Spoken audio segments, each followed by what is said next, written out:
So normally, Vincent and I lead worship together. So it's not very often that I get to just sit on the front row and worship while he leads. And so that has been a blessing and an honor. And then I told him I was so jealous because Travis is so talented. And so sitting and listening and not getting to sing, I have a love-hate relationship with that. It was wonderful, but I also really wish I could have been up here singing too. So I spend a lot of my time 2 days a week with elementary students at Kentucky Christian Academy. I teach there 2 days a week, and then the rest of the time I'm home with my 3-year-old and my 6-month-old. So I love coming to Lindsay because there's so much life here on campus, but also there's a lot less snot and a lot fewer tears. And so I love coming and just being with you all because it's just different than the worlds that I live in. But I can remember when I first had my son, and I had spent the last year of my life devoting everything I had to this little boy. And so I needed something more. I needed something that would give me, something to dig my teeth into, a new hobby, a new purpose. And so, like so many other millennial moms on TikTok, I started sourdough. Have you all seen the reels? Okay. So if you haven't, I had to sneak this out of the house this morning because Hayes was not happy. But so I started making sourdough bread. This isn't the most beautiful loaf I've ever made. There were babies screaming when I had to put this in the oven last night. But I started making sourdough bread. And I loved it. It gave me a purpose. It gave me something to do. But what I did not realize when I first started making sourdough bread is what goes into making one loaf. Sourdough isn't like other breads. It doesn't have yeast that you add when you're baking it. It has wild yeast that is in flour and the air around us, and when it's mixed with water, it multiplies, and that's what causes the bread to rise when you put it in the oven. And so it seems simple enough, but it's not. It's very time-consuming, is one way to say that. So when I decided, it became a family thing, but when I decided that I was going to start sourdough, we had to do this as a family because, let me set this down. When you do sourdough, you have to create a starter. And so what you do is you get a glass jar of some sort and you put a cup of flour, a cup of water, mix it together, leave it alone, come back in a few hours, get rid of half of it and do it again. And you do that multiple times a day for several weeks. It will grow and expand. And you do that for a while. And after you've done that for a few weeks, it becomes very happy because it's fed, and then you can produce bread from that. It takes a while, but once it's established, you can make bread with this same starter for decades. You can pass it down to generation after generation. It is a wonderful thing to have in your kitchen. The thing is, as long as it's happy, it produces as much bread as you want it to. But if it is hungry, it doesn't really do much of anything, much like my husband. If he is fed, he is happy. If he is not fed, he is not happy. And so we did this for a while, and it finally became established, and I was so excited because I was going to be able to make bread. Bailey just walked in. She texted me, and she's like, I want to make sourdough. So we have spent a lot of time on the phone teaching how to make sourdough. So we started making this, and for about a year, I made bread every single day. Some of you all were gifted some of it. Some of you all might have bought some. I sold it. I made it for friends. I kept it at home. But I had bread constantly going. And then I got pregnant again. And with pregnancy comes a lot of sickness in the beginning. And one thing about a loaf of bread is, yes, if you have this starter, you can bake bread. But one loaf takes about 12 hours to make from start to finish. And there's a lot of babysitting during that 12 hours. And it's just not something that I had the energy to do when I was pregnant and sick. So I put my starter in the refrigerator, which is what you do if you don't want to mess with it for a while. So you can leave it in there for a few days, a few weeks, or up to a few months, and it will just lay dormant. You can get it back out and start right back where you were. So I did that thinking after my first trimester, we'll get it back out and go back to our normal business. Then I developed a heart condition during my pregnancy, and I had to do just the bare minimum for several weeks. I couldn't, until the baby was born, I just had to basically let Benson take care of everything and watch from the couch. And sourdough in 12 hours to make a loaf just was not on my radar. And then newborn life happened, and before I knew it, my starter had been in the refrigerator for over a year. And at that point, I realized I had probably done something that I never thought I would do, but I probably killed my starter. I had this plan of giving it to my grandchildren, and it was going to be this wonderful thing. And now I had let a few months in a pregnancy kill my starter, and I was so sad until a few weeks ago when I decided, all right, we're going to see what's left. To be honest, over the last several months, every time I would walk past my refrigerator and see it in the back, I just ignored it because I knew when I got it out what I was about to be faced with, and I just couldn't bear seeing all this work go down the drain. But a few weeks ago, I said, okay, I'm going to get it out. So I got it out of the refrigerator. I fed it a cup of water, a cup of flour. I sat it on the counter, and I went to bed fully expecting the next morning to see my dead starter on the counter. But as you see from my loaf of bread that I made last night, it was not dead. It started to bubble and grow and do all of the things that it was supposed to do. And I remember walking by there, and I said, it's alive. It did it. It's alive. It's been a year, and it's alive again.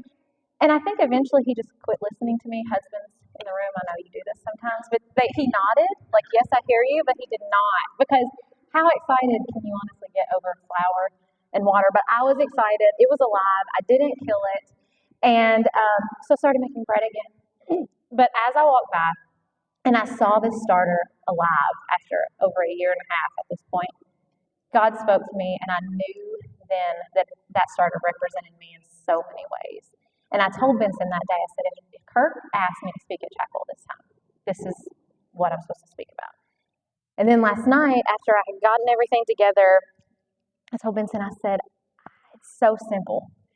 I love to come and speak, but I love to come and bring this revelation or this really cool thing from the Bible that you didn't realize was there, and piece it all together and tie stories together and show how exciting life with God can be. That's what I like to do when I speak. And this is just not that. And I said, Vincent, it's so simple. And he said, Leah, the gospel is simple. And so maybe today, that's just what we need. We need to take a minute and remember the simplicity of what a life with Jesus is like. It's easy for me to look at my baby girl or my toddler or my elementary school students or students on campus and to look at you and to see that God has created you for a purpose and a plan and a relationship with Him. That is so easy for me to do because I see it. But when I look at myself, sometimes it isn't as simple and it isn't as easy. Because when I look at myself, I don't see this potential. I see failures. I see mistakes. I see all of the years that I've put my relationship with God on the back burner. I see all of the times that I have failed Him. And that's what I see when I look at myself. And I don't understand it because I can look at you, I can look at the oldest person in this room, the youngest person in this room, and I can see how God created you and He loves you and He created you with a plan and a purpose and He wants to be close to you. But when I look at myself, sometimes I feel like that starter that's been pushed to the back of the refrigerator for way too long. It's stagnant and it is so dormant and it has been there for so long that there's no hope left. That's really what I felt like when I looked at that starter, and sometimes that's really what I feel like when I look at myself. And I know that so many other people feel that way too, or that wouldn't be what I feel like I need to talk to you about today. And so when I read the Bible, I see stories in the Bible that kind of revive my soul and remind me what God has done and remind me that God, from the very beginning, had a plan and a purpose. And one of my favorite stories is in the book of Joshua. It's the story of Rahab. Joshua, they were about to conquer, the Israelites were going to conquer Jericho. And Joshua sent in spies to Jericho to see what they were getting into. And a lot of you know the story. The spies ended up staying in the home of a prostitute named Rahab. And the king of Jericho told them to show him where the men were, but instead she chose to hide them. And when she did that, she asked them, she said, listen, I will hide you because I fear your God. But can you please, when you come back to conquer Jericho, will you please just spare me and my family? And so they did that. When they came back, they spared her. And later on, she joins Israel. Whenever Jericho was conquered, she joins Israel. And it's a beautiful story of how God used a prostitute to protect His people. It's a story of redemption and a story of promise and a story of how God keeps His promises. But the beauty of an Old Testament favorite is actually found in the book of Matthew in the New Testament. If you read Matthew chapter 1, it starts with the genealogy. It's going through the genealogy of Jesus. And I love genealogy, but I struggle reading so-and-so begot so-and-so begot so-and-so begot so-and-so. I don't even know what I'm reading after a few minutes. I'm like, wait, let me go back to the beginning. And I do it over and over. But if you look in Matthew chapter 1, verse 5, the most beautiful thing is found. And it says there that Salmon fathered Boaz by Rahab in the genealogy of Jesus. This is Boaz, the Boaz that married Ruth that we've heard about in Sunday school. This is Boaz, the same person that when we are talking about characteristics to look for in a spouse, because that's who he was, his mother was a prostitute. And this is Boaz, the great, great, great, great, great, great grandfather of Jesus, had a mother who was a prostitute. I read that and I just remember how God chose, because he could choose anyone to be in the genealogy of Jesus, but he handpicked people who were imperfect to make this perfect plan.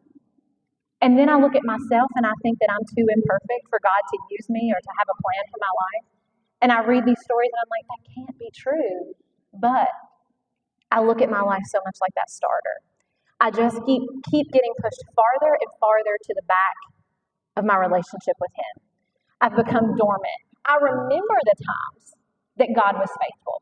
I remember the times that God did something so big that I could not even believe he loved me that much. I can remember those and I feel those.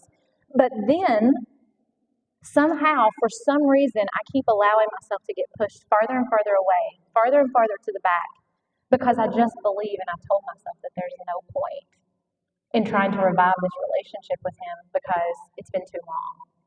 It's been way too long. There's no way that he can use me. There's no way that I have a purpose and a plan anymore. I've allowed myself to become so far away from him. And all of us allow that to happen for many different reasons. Some of us allow our relationship with God to become stagnant and distant because of hurt or our past or our present. Sometimes it's church hurt. That's a big one. We get so hurt with the church that we just see God as the church and we forget that it's a relationship personally with him and that people are human and church is full of imperfect people. But that church hurt allows us to push ourselves further and further in the back. And sometimes it's just looking at the news for 5 seconds and realizing, wow, there's a lot going on. And if God is so good, why is all of this happening? And so we look at that and we feel that, and because of that, we allow ourselves to go farther and farther away from him. I've asked Benson and Travis to come back up. And I know this is not the way that it's always done here, but I wanted to do a song at the end because I want you just to sit and I want you to think. Because God created every person in this room for a purpose for what he wants to do with your life, through your life, but above everything else, he wants a relationship with you.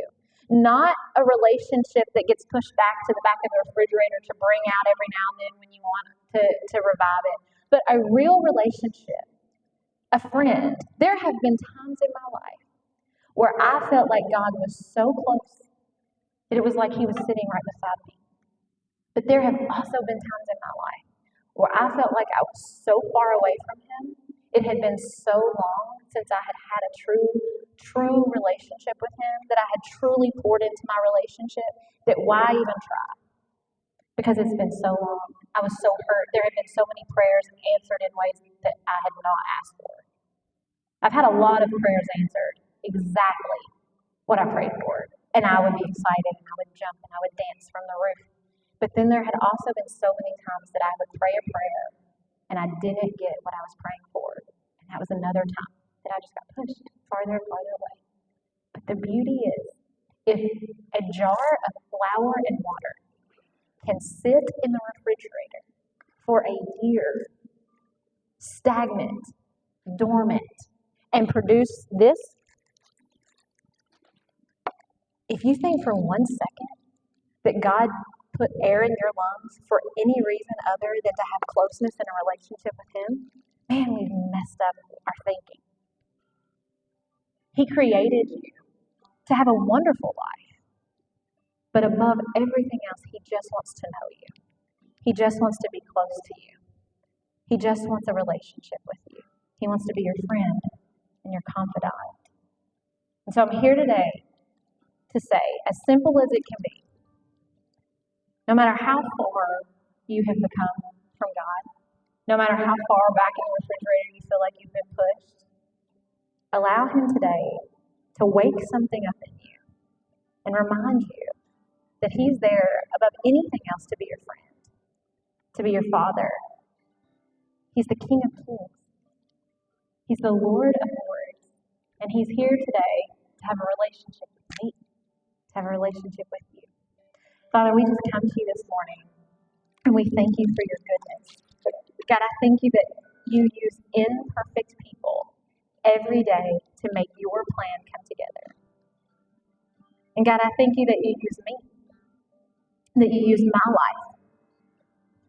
With all the mistakes and all of the things, you choose me every day, and you choose every person in this room. And God, I pray for those in here today that have had a relationship with you and have felt your closeness and have felt that walk with you, but things in life have just kept pushing them farther and farther away, and their relationship with you has become so stagnant that they feel like there's just no point. God, revive them today. Show them about your goodness. Comfort them. Touch them. Let them feel you this morning. And God, I pray for those in here that have never felt what a relationship with you is like. God, touch their heart. Show them who you are. Let them feel you and let them sense you in a way that they've never felt before, and show them who the King of Kings is. Show them who this Jesus is that chose to die for them on the cross. God, we thank you for everything that you've done for us. Remind us of our purpose. In your name we pray.